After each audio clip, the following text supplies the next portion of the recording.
Assalamualaikum warahmatullahi wabarakatuh. Kami dari kelompok 8 yang beranggotakan saya Reva Olivia Andani.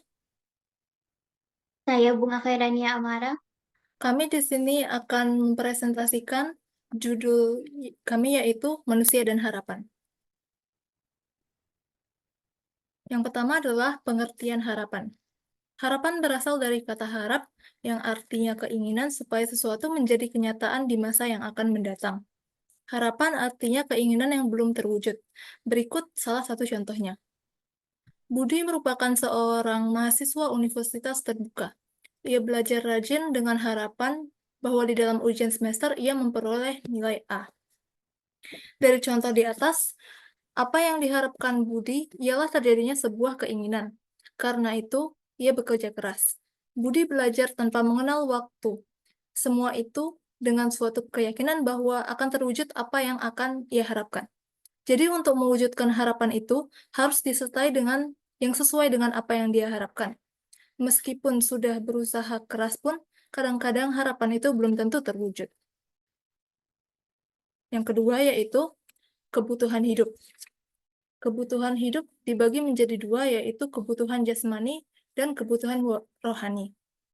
Kebutuhan jasmani merupakan kebutuhan yang berhubungan dengan fisik manusia, sedangkan kebutuhan rohani adalah kebutuhan yang berhubungan dengan psikis atau kejiwaan manusia. Kebutuhan jasmani dapat meliputi pangan, sandang, dan papan, sedangkan kebutuhan rohani dapat meliputi kebahagiaan, kesejahteraan, kepuasan, hiburan, dan sebagainya. Dalam mencukupi kebutuhan itu, baik kebutuhan kodrat maupun kebutuhan hidup, manusia tidak dapat mencapainya sendiri, melainkan harus dengan bantuan orang lain. Selanjutnya, ada 5 macam harapan menurut Abraham Maslow. Yang pertama adalah harapan untuk memperoleh kelangsungan hidup atau survival. Kebutuhan ini adalah kebutuhan yang paling mendasar yang harus dipenuhi terlebih dahulu. Ini mencakup makanan, minuman, tempat berteduh, tidur, dan oksigen. Contoh konkretnya adalah ketika seseorang merasa lapar, mereka akan fokus untuk mencari makanan sebelum memikirkan hal-hal lainnya seperti pertemanan atau pengakuan sosial. Yang kedua yaitu harapan untuk memperoleh keamanan atau safety. Setelah kebutuhan di atas terpenuhi, individu akan merasa aman secara fisik dan psikologis. Ini meliputi keamanan fisik, stabilitas, perlindungan dari bahaya, dan kebebasan dari ancaman seperti kejahatan atau bencana alam. Yang ketiga yaitu harapan untuk memiliki hak dan kewajiban untuk mencintai dan dicintai, atau beloving and love. Setelah itu, muncul kebutuhan akan hubungan sosial, cinta, kasih sayang, dan rasa dimiliki. Contohnya adalah ketika seseorang merasa dicintai dan memiliki hubungan yang baik dengan keluarga atau pasangan, mereka akan merasa lebih bahagia dan terhubung secara emosional. Yang keempat adalah harapan untuk memperoleh status atau untuk diterima atau diakui oleh lingkungan. Setelah itu, individu akan mencari penghargaan dan pengakuan dari orang lain. Ini meliputi kebutuhan akan status, prestise, pengakuan, dan merasa dihargai dalam masyarakat.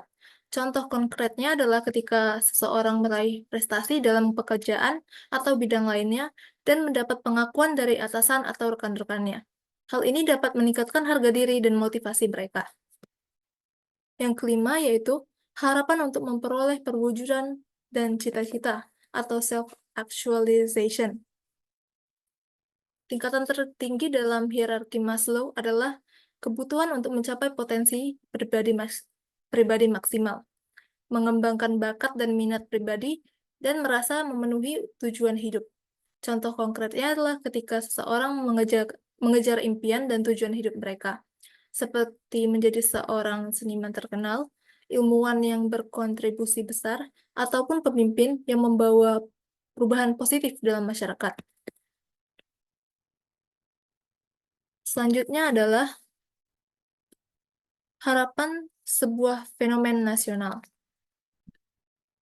Harapan bisa disebut sebagai fenomen yang bersifat universal. Artinya harapan adalah sesuatu yang bersifat wajar berkembang dalam diri manusia. Ini berarti setiap manusia tidak peduli latar belakangnya, mempunyai keinginan untuk terpenuhnya segala harapan yang ada pada dirinya. Kita bisa lihat misalnya bagaimana orang yang menghadapi kematian sekalipun masih berkepentingan untuk meninggalkan pesan-pesan, baik secara lisan ataupun melalui surat wasiat kepada ahli waris yang ditinggalkan. Contoh harapan untuk Indonesia yaitu dalam bidang pendidikan adalah semakin adanya sistem pendidikan yang tepat, semakin bermanfaat secara menyeluruh. Dari contoh di atas, bisa dimengerti bahwa harapan mengacu pada keinginan atau kebutuhan seorang yang mempunyai harapan itu sendiri. Untuk materi selanjutnya akan disampaikan oleh Bunga. Oke, selanjutnya kebutuhan manusia. Terdiri dari 3 kebutuhan manusia, yaitu yang pertama, kebutuhan organik individu, yang kedua, kebutuhan psikologis, dan yang ketiga, kebutuhan organik dan psikologis sesama manusia.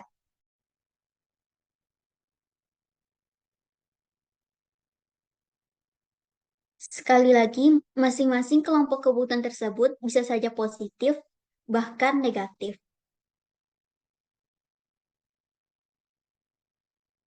Khusus mengenai kebutuhan individu dapat dijabarkan sebagai berikut. Kebutuhan organik individu yaitu kebutuhan yang bernilai positif. Yang pertama makan, minum, istirahat, tidur, keseimbangan suhu, buang hajat, dan bernapas. Selanjutnya kebutuhan organik individu bernilai negatif yaitu makan dan minuman tidak lezat, istirahat dan tidur terganggu, ketidakseimbangan suhu, kesulitan buang hajat, dan sesak dalam bernapas. Selanjutnya kebutuhan psikologi individu yang bernilai positifnya yaitu kepuasan ego, kehormatan, kepuasan dan kebanggaan dalam mencapai tujuan. Next.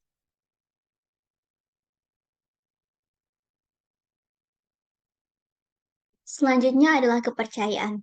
Kepercayaan berasal dari kata percaya, artinya mengakui atau meyakini kebenaran. Kepercayaan adalah hal-hal yang berhubungan dengan pengakuan atau keyakinan akan kebenaran. Selanjutnya yaitu kepercayaan diri dapat dibedakan menjadi 4. Yang pertama, kepercayaan pada diri sendiri. Yang kedua, kepercayaan kepada orang lain. Yang ketiga, kepercayaan kepada pemerintah. Dan yang terakhir, kepercayaan kepada Tuhan. Selanjutnya, manusia dan harapan. Setiap orang mempunyai cita-cita atau harapan.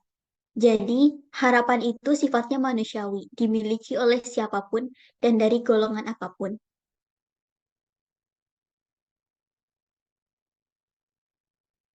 Selanjutnya, dalam pendidikan moral, untuk mewujudkan harapan itu sebagai berikut. 1. Harapan seperti apa yang baik. 2. Bagaimana cara mencapai harapan itu. 3. Bagaimana bila harapan itu tidak tercapai.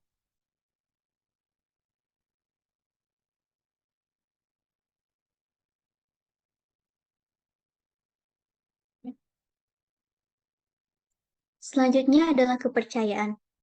Berharaplah agar hari esok lebih baik daripada hari ini. Namun, kita harus juga sadar bahwa harapan tidak selamanya menjadi kenyataan. Yang penting, marilah kita selalu ingat pesan Nabi Muhammad Shallallahu Alaihi Wasallam. Berusahalah untuk urusan duniamu seolah-olah kamu akan hidup selamanya. Dan berusahalah untuk urusan akhiratmu seolah-olah kamu akan mati esok pagi.